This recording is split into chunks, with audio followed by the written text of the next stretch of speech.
Hola Carolina, y exactamente, y esos consejitos muy simples, hogareños, nos van a permitir ahorrar el 10% de energía, que en el total del año va a ser una factura. Estamos acá con dos especialistas, Pedro y Horacio, que nos acompañan, que vamos a hacer una recorrida y nos van a decir precisamente cómo podemos ahorrar energía con pequeños consejitos.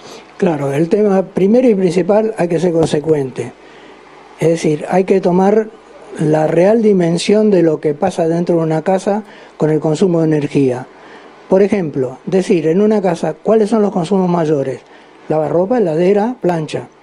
Todo lo demás son consumos menores, pero son menores que suman. Es decir, vamos a suponer que hablemos de un transformador para un celular. Consume poquito, digamos 10 watts. Pero 10 watts, sumado a 2 meses, se hace un montón. Esto que estamos viendo está mal, ¿no? Dejar el cargador... Seguro, porque el cargador tiene el circuito primario que está funcionando. Entonces a veces nosotros enchufamos el celular y dejamos el transformador enchufado. No, hay que retirar todo. De esa forma disminuimos.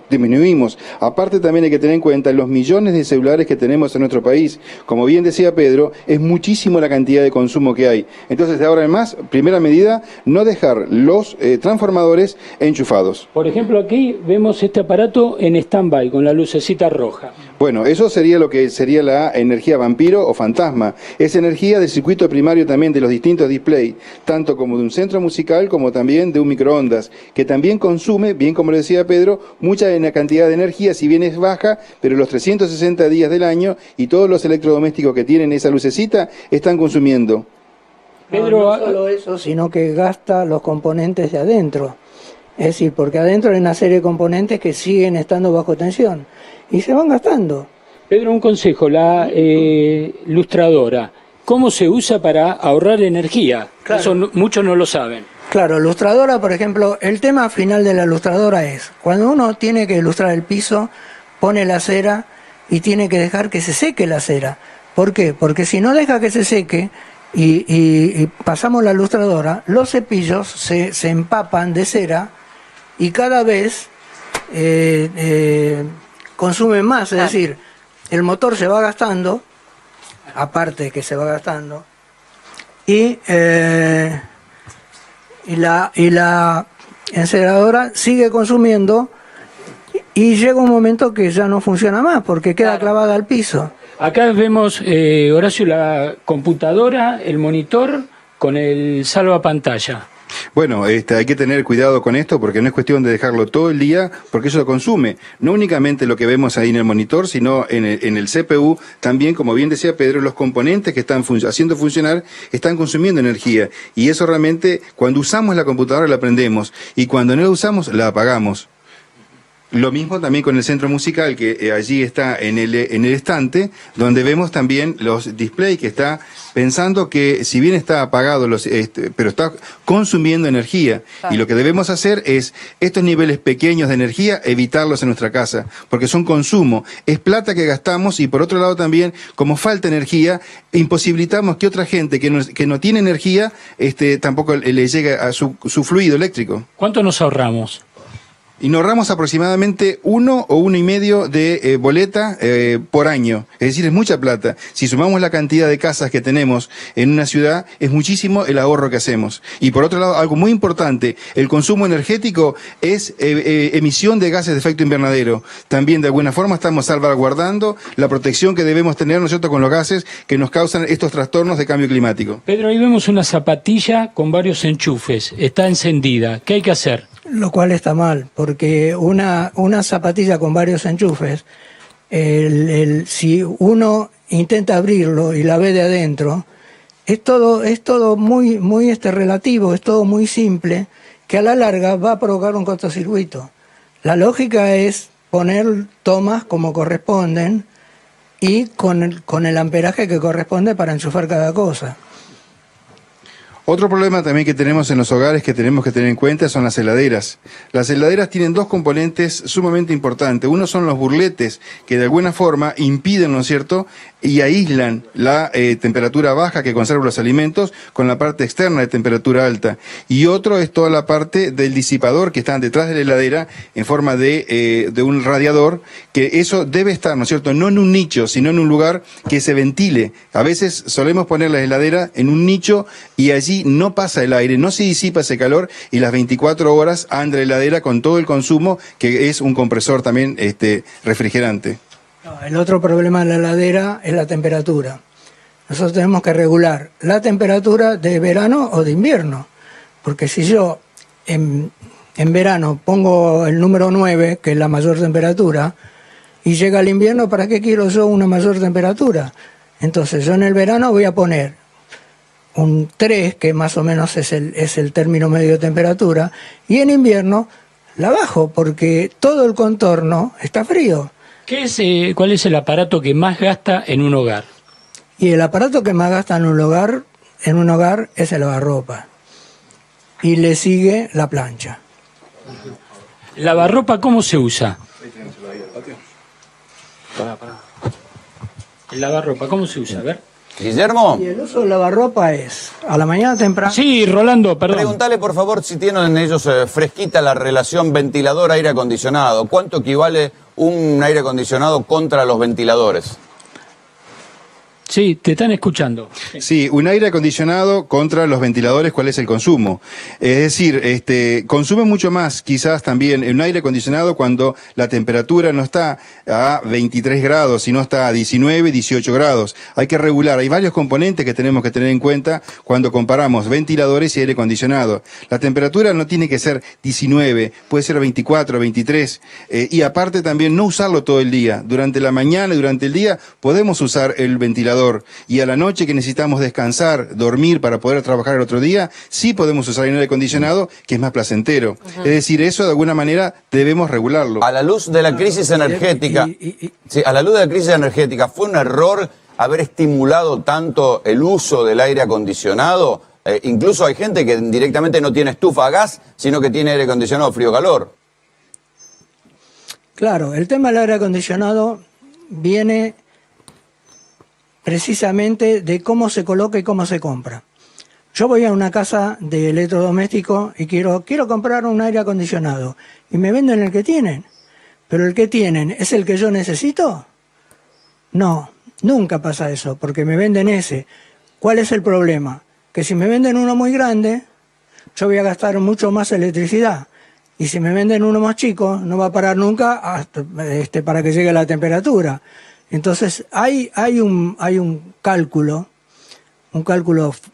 fácil, un cálculo que se hace por computación, que preguntándole a la persona que va a comprar el aire acondicionado las condiciones en las que la va a colocar, por ejemplo, cuántas puertas tiene, cuántas ventanas, para qué lado está orientado, cómo son las paredes, de qué color, uno le puede vender en la casa de electrodoméstico el aire acondicionado que corresponde a esa habitación. Claro.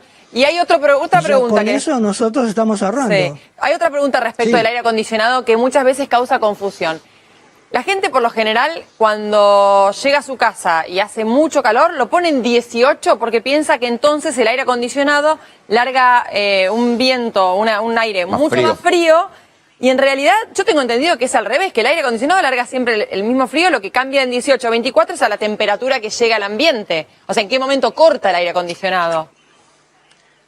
Claro, lo que cambia no es lo que emite. Claro. Lo que cambia es el horario en que se coloca.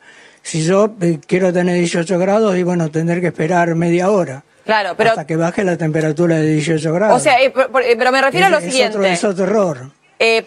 Si una persona llega a su casa con mucho calor y pone el aire acondicionado a 24 grados, ¿no es que se va a enfriar menos rápido que se lo pone a 18? ¿Es lo mismo o no?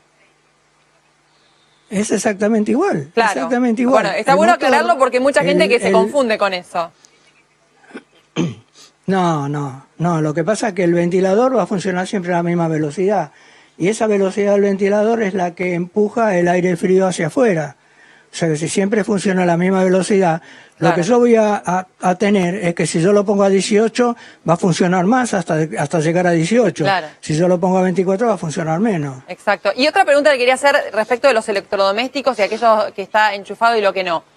Si dejamos enchufado, por ejemplo, una tostadora que no tiene display, supongamos que no es ni digital ni nada, o cualquier otro electrodoméstico que no tenga ese tipo de displays que siguen gastando energía. De los antiguos, va. De los más antiguos, ponele, sí. ¿Qué pasa con eso? ¿Sigue gastando o no? Hay los elementos antiguos tienen una cosa que es muy importante, que tiene una llave de parada, y esa llave de parada es parada del equipo. En vez ahora yo apago el televisor y hay un circuito primario que me sigue funcionando. Esos equipos de antes, lo que tenían de interesante es que cuando uno apagaba el interruptor, se apagaba todo el gasto de energía. O sea, dejaba de tener energía. Ok, o sea, los aparatos antiguos no siguen gastando y los nuevos con display sí siguen gastando. O sea, para simplificar, lo importante es que no quede ninguna lucecita roja prendida, digamos, Claro. que esas son las que siguen consumiendo. No, eso es importante.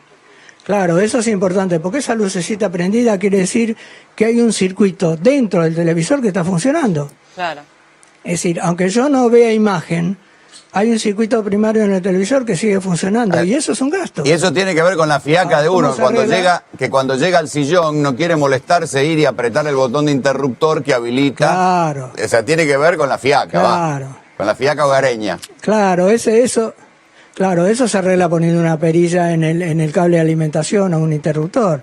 Entonces, cuando uno ya no lo usa más, bueno, lo apaga. Sí. Y otra Así sí lo pregunta apaga que todo. tiene que ver con los aparatos modernos versus los antiguos. Hoy en día, si uno va a comprar un electrodoméstico, sea una heladera, un microondas, cualquier tipo de electrodoméstico, tienen el tipo de consumo que, ¿no? Te dicen si es A más, B, C, D, E.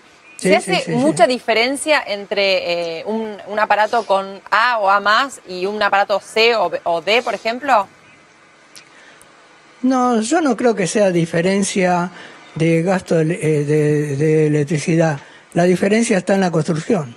Ah, porque lo que Es te decir, dicen no es cuando lo lo mismo vas a un comprar aparato. es, este gasta menos, lo que te cuesta de más, te lo ahorras después en energía eléctrica. ¿Usted dice que no es así?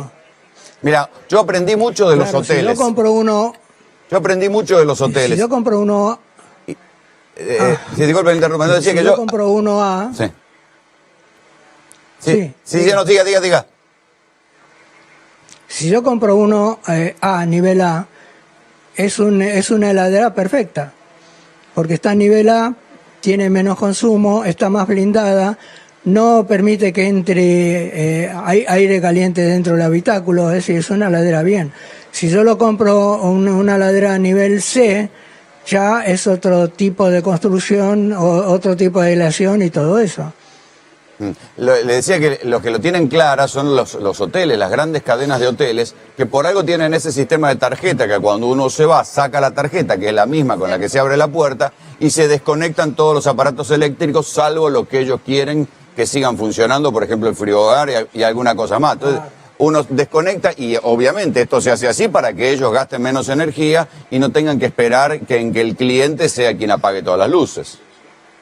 Sí, muchas veces se olvidan todas las luces prendidas. Yo creo que las casas también, inteligentes también, se va a atender a eso. Es decir, esta crisis que nosotros tenemos no es únicamente que ocurre en nuestros bolsillos acá, esto ocurre en todo el mundo. Vimos lo que la reunión de París ahora de cambio climático sobre el problema que hay. El mayor pico de consumo de petróleo, por ejemplo, fue ahora en el 2015. Indudablemente va a haber picos, pero la tendencia es que va a ir bajando. Esa energía de petróleo va a ir sustituyéndose por energía sustentable.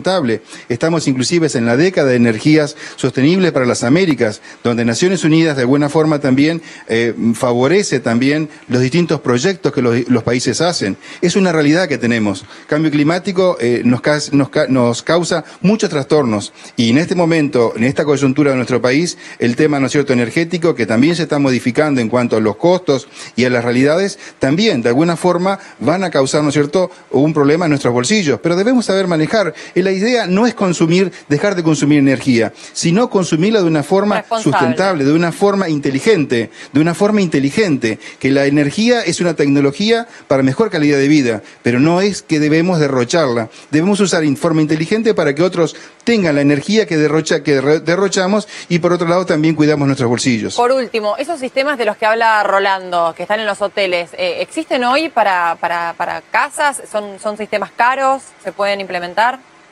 No, sí, existen y son caros, depende, ¿no es cierto?, la magnitud que uno quiere llevar adelante, pero sí, los nuevos edificios y casas nuevas también, que gente interesada lo está implementando y se puede encontrar también aquí en nuestros mercados. Se puede hacer y gradualmente vamos a ir tendiendo a una situación de un uso energético inteligente. ¿Cómo se llaman? ¿Cómo es el nombre de los sistemas estos? Son sistemas, ¿no es cierto?, eficientes en cuanto al tema energético. Perfecto. Hay distintas marcas, pero eso es fácil, un técnico lo puede instalar. Perfecto, excelente. Bueno, muy Muchísimas interesante, gracias. Realmente muy interesante, muchísimas gracias. Y gracias también, por supuesto, a Guillermo Murphy desde La Plata. Y nosotros vamos a volver al tema